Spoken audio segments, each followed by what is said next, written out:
15 नवंबर धरती आबा, क्रांति सूर्य, राष्ट्र मालिक हमारे भगवान बिरसा मुंडा की इस 150वीं जन्म जयंती पर आप तमाम गांव-गांव ढाणी-ढाणी से पहुंचे हुए तमाम माता बहनें, युवा साथी, बड़े बुजुर्ग, तमाम लोगों को मैं मेरी ओर से क्रांतिकारी जोहार उल गुलाम जिंदाबाद पेश करता हूं।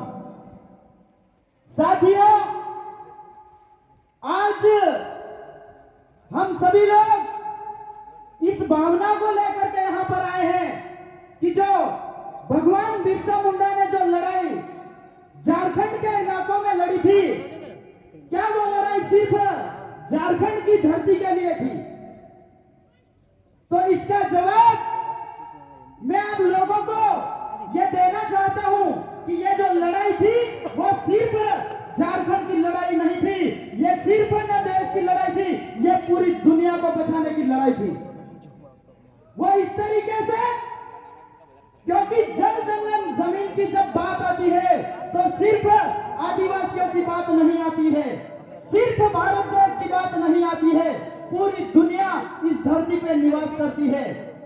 इस धरती पे जितने भी जीव जंतु रहते हैं वो सभी इस धरती पे निवास करते हैं और इसी धरती पे अपना भरण पोषण करते हैं।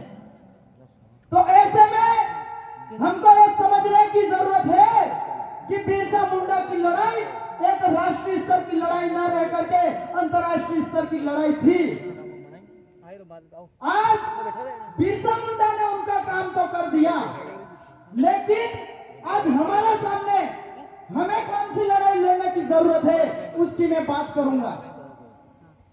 उन लोगों ने बिरसा मुंडा को पकड़ने के लिए पूरी अंग्रेजी हुकूमत लगा दी, यहां तक कि राजा रजवाड़ों ने रेकी कर करके बिरसा मुंडा के आंदोलन को कुचलने की कोशिश करी। आज वही परिस्थिति हमारे सामने भी है। वो इस तरीके से है जो अंग्रेज उस जमाने में अन्याय करते थे, वही अंग्रेजों का तरीका जो है आज की राजनीतिक पार्टियों ने ले लिया है और आदिवासियों की लगातार जमीनें छीनते जा रहे हैं।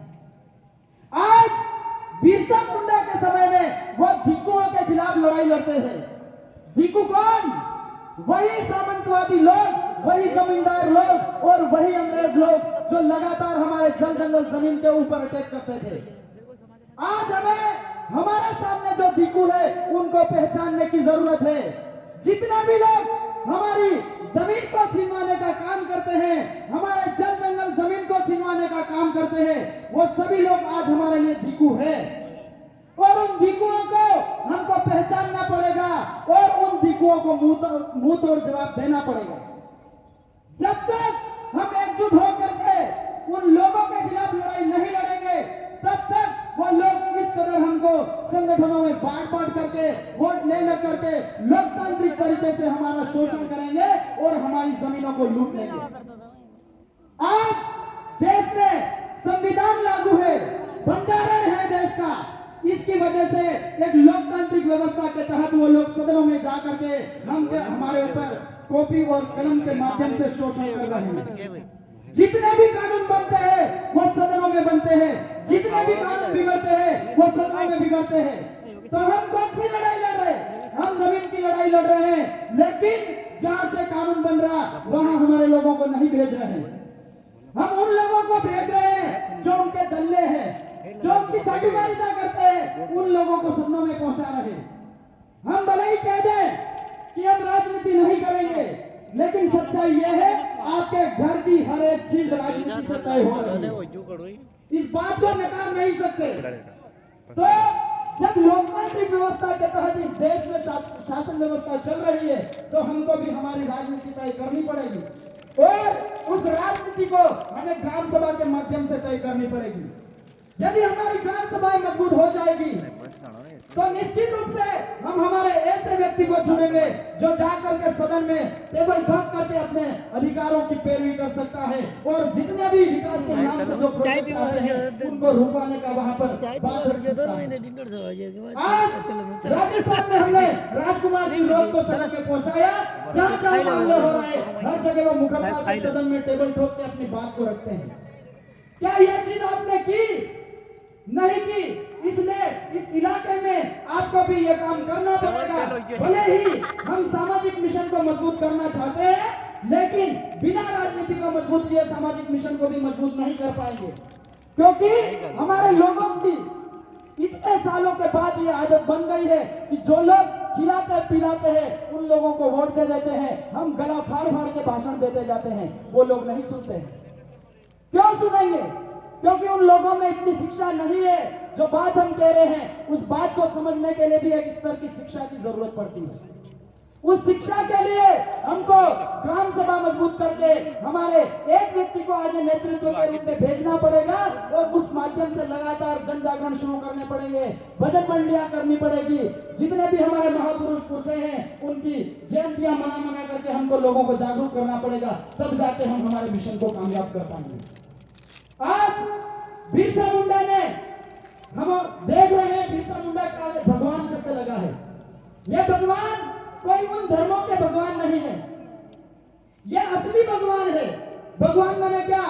ब माने भूमि धरती, ग माने गगन, व माने वायु, अ माने अग्नि और न माने नीर, यानी कि जो पंच तत्व की रक्षा करने वाला असली भगवान था वो बिरसा मुंडा थे। बाकी सारे दिखावे के काल्पनिक भगवान है जो भगवान के नाम से लगातार इस पंच तत्व के जितने भी अंग है, धरती जल जंगल जमीन, सबको लूटते जा रहे हैं। तो हमारी जो लड़ाई है इस धरती को बचाने की लड़ाई है, प्रकृति को बचाने की लड़ाई है, हमारे अस्तित्व को बचाने की लड़ाई है, हमारी संस्कृति को बचाने की लड़ाई है, हमारी शिक्षा को बचाने की लड़ाई है। यह लड़ाई इतनी आसानी से नहीं लड़ी जा सकती है। हमको हमारे नेतृत्व को मजबूत करना ही पड़ेगा। जब तक हम हमारे खेत के चारों ओर बागन नहीं बनाते हैं तब तक आवारा पशु हमारे खेतों की फसलें खा जाते हैं। ये बात हम सब जानते हैं। तो फिर हम यही चीज, यही फॉर्मूला इस सामाजिक मिशन में क्यों नहीं अपना रहे हैं? जब तक हमारे राजनीतिक रूप से संरक्षण करने वाले लोग नहीं होंगे तब तक हमारे मिशन को ये लोग आगे नहीं बढ़ने देंगे।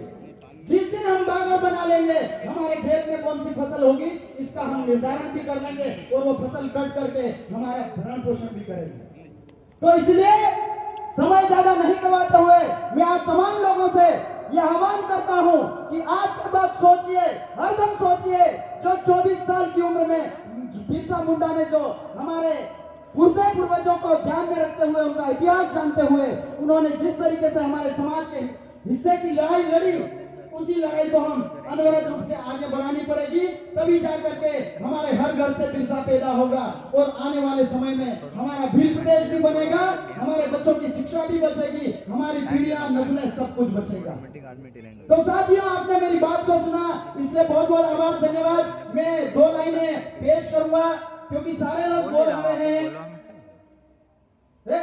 फीटो बांधीन मारा भाई મળવું હે બિલ પરદેશ મારો ભાઈ, મળવું હે બિલ પરદેશમાં, ફીટો બાંધીને મારા ભાઈ મળવું હે બિલ પરદેશમાં, ભાઈ મળવું હે બિલ પરદેશમાં, બિરસા મુંડાને રસ્તે चलवू है बिल परदेश मारो भाई, चलवू है बिल परदेश मा।